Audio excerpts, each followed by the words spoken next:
Let's talk now to Helen Dale, who is our regular guest here on a Thursday, because there's much to discuss. Helen, a very good morning to you.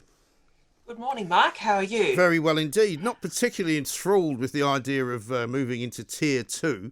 We'll see how that sort of changes people's behaviour in London. But London is sort of looking battered and bruised.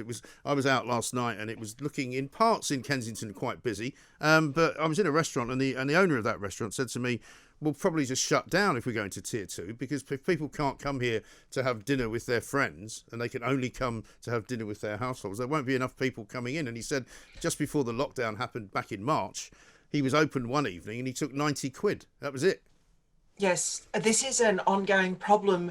I mean, when I was doing the research for my spot today, I didn't watch you and Piers Morgan have a little conversation. Yes, well, you can always watch it later. I'll watch it later and be entertained.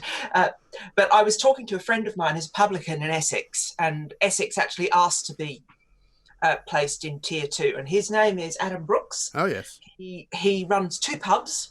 One of them is a gastro pub, the Owl at High Beach, and the other one is a traditional wet pub, stand at the bar, right. the Three Colts at Buckhurst. And he says he is literally only staying open at the moment to keep his staff employed.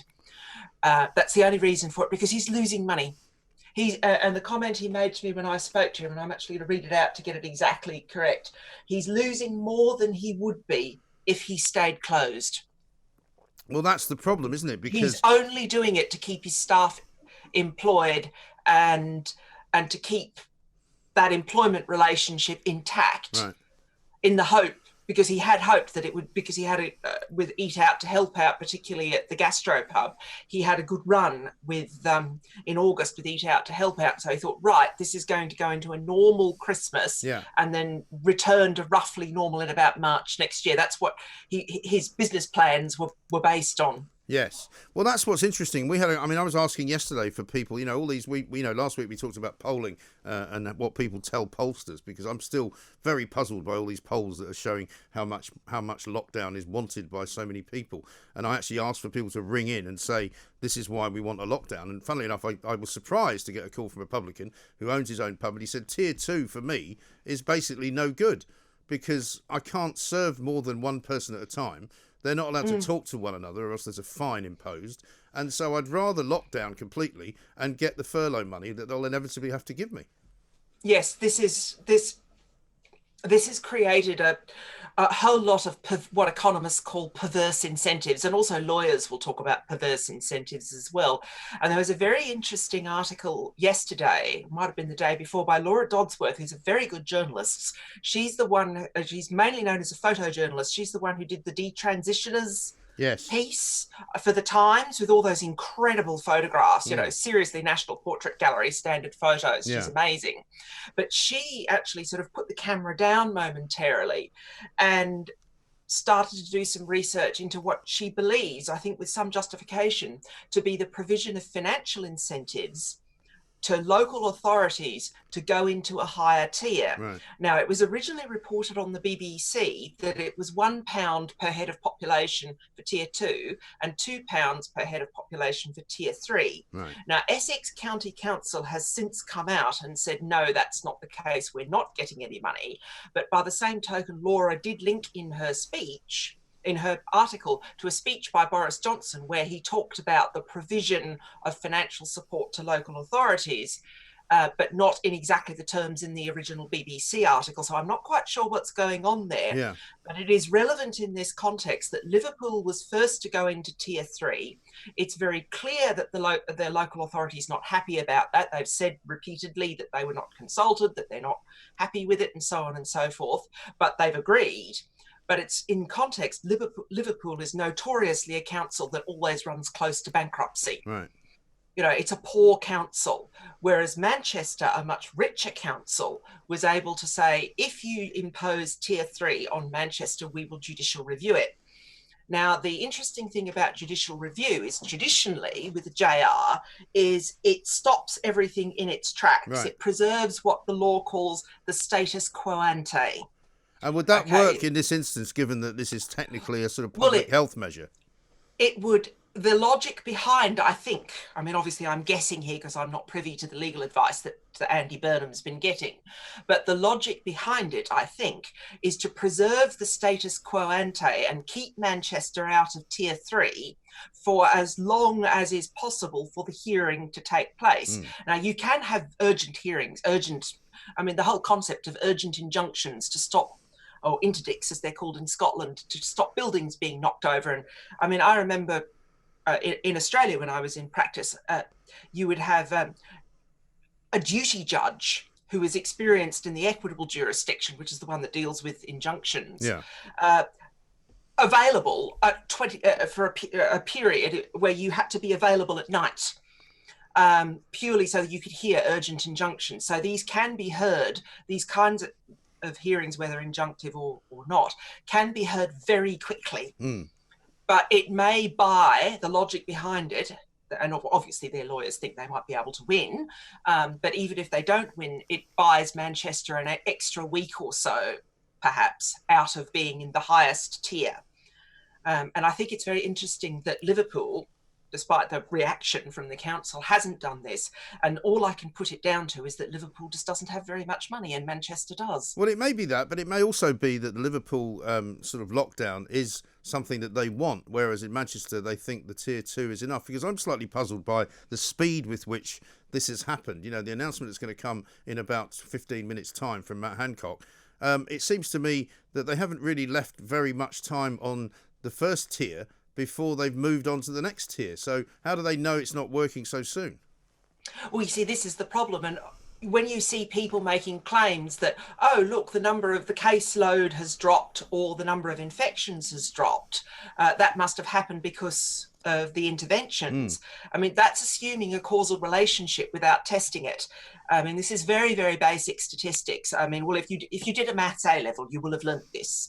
At maths A level.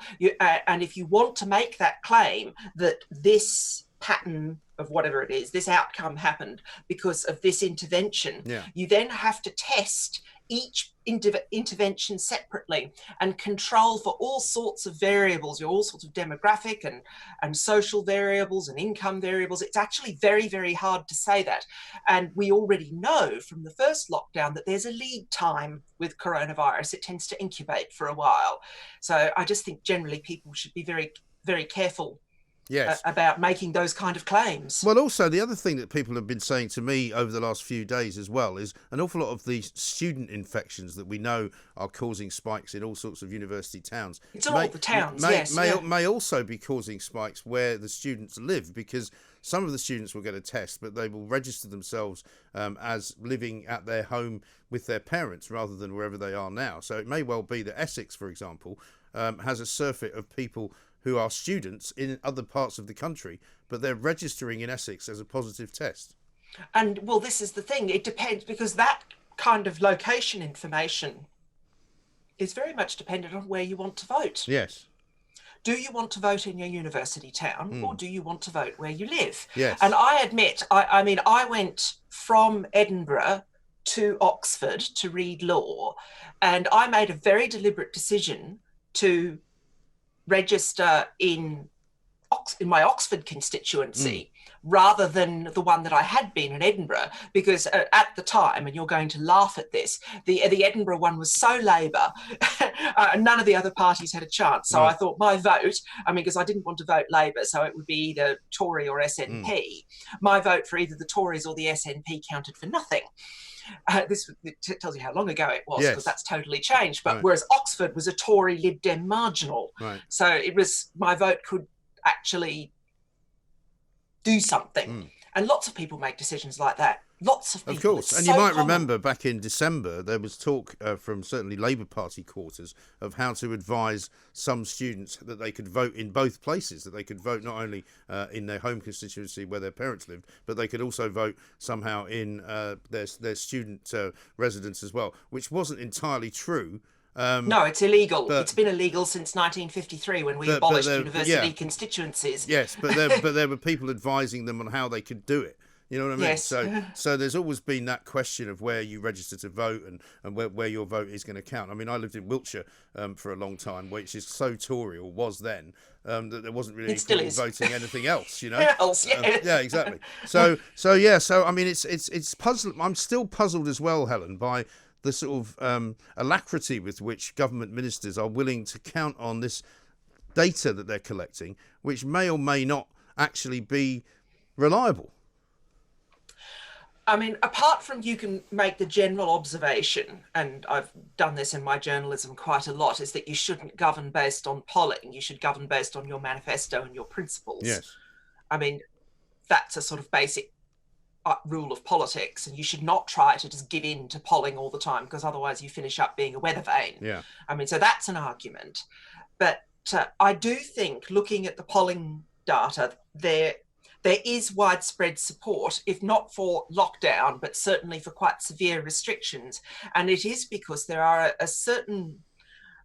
a decently large number of people, many of them in the public sector, although not all, who like a version of what a friend of mine calls furlough luxury communism.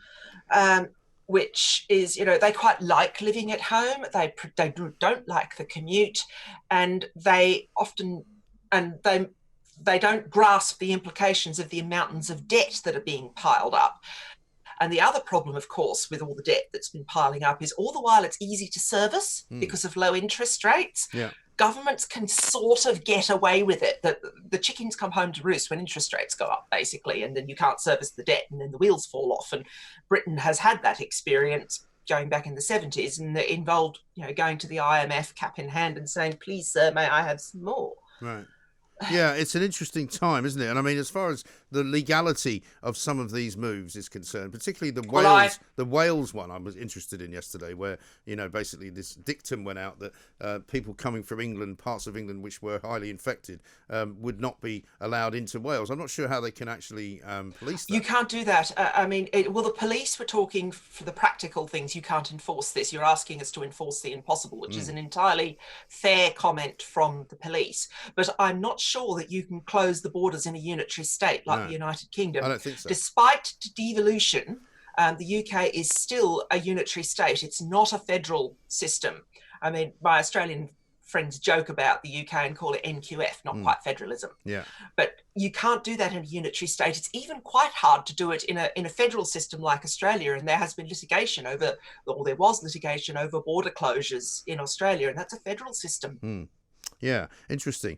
Let's talk a little bit more about the Darren Grimes situation. It would seem from yesterday's announcements that the police have kind of taken a step back from investigating both Darren Grimes and David Starkey, all thanks to an awful lot of good work by the Free Speech Union, it would seem. Yes, you're basically the Free Speech Union, and I'm going to be provide shameless advertising for them now. I'm going to hold up my membership pin and get it out of the way of my big head of floofy hair, so that you can all see it. That's the pin you get when you join, the Free Speech Union pin. Okay. It appears to be what has happened with Darren Grimes, although, and I take his point, he did tweet at one point last night, it's just a review, it's not over till the fat lady sings, right. And all but that he was meant to be appearing, I think, on Friday, was he not? At a yes, police well, station? he was meant to be interviewed under caution tomorrow, and that hasn't happened. And it is true that these kind of senior officer reviews tend to only happen when the police have discovered that they've poo-footed themselves in some way or another, and they need to back down. But I do take Darren's point. But the whole case, what happened to him, and it's extraordinary that Starkey's secretary binned the email because she thought it was, the comment I read in the paper was she thought it was a hoax. Right. You just didn't think it was real. Exactly. And even Darren he did an interview on trigonometry, and they didn't send him a proper email. It came through the contact form of his website. And he says he gets all sorts of people signing into that contact form, and some of them are completely bonkers, this kind of 5G causes coronavirus, this kind of thing. Right. And so he wasn't quite sure whether it was right. And so he went to his local police station just to ask, is the email legitimate? And there was a bit of back and forth. And eventually the police officer on duty said, are you a broadcaster? Really? To him. Yes, and so when he discussed that, and that was on the trigonometry interview, which you can get off their website, off YouTube and off their website. I thought, I wonder if the complainants in this case, in the first instance, didn't go to either the police in Durham or to the Met, but actually went to Ofcom. Now, I can't prove that, but I really don't know, particularly the whole, are you a broadcaster? And it's sort of like, okay, this is awkward. Well, I mean, the thing that was quite weird about it as well was the time lapse, from July to October. Suddenly somebody's interested in, because normally what happens in these cases, if somebody makes a complaint, then sure, the police are duty bound to investigate it. But it's not clear that somebody's done that. No, and it's quite awkward, because if it had gone through the normal complaints thing, a lot of people have asked me, why have you got this situation where a piece of 1986 Thatcher era legislation is being used to go after Darren Grimes? And what has happened, though, is that you've got that Section 27 of the 1986 Public Order Act about stirring up racial hatred, enacted in a period when we still had terrorists of various stripes, including the IRA, blowing other people up over religious and racial and sexual orientation differences. Not long after that, there was a gay bar blown up in London. In Soho, yeah. So you've got a totally different political context when that legislation was passed. Now, what has happened is that people now who have a protected characteristic under the Equality Act, which was not enacted until 2010, when they make a complaint to the police, their perception, it's known as perception-based policing, they basically have to be believed. No evidence is required as to their complaint about a hate crime.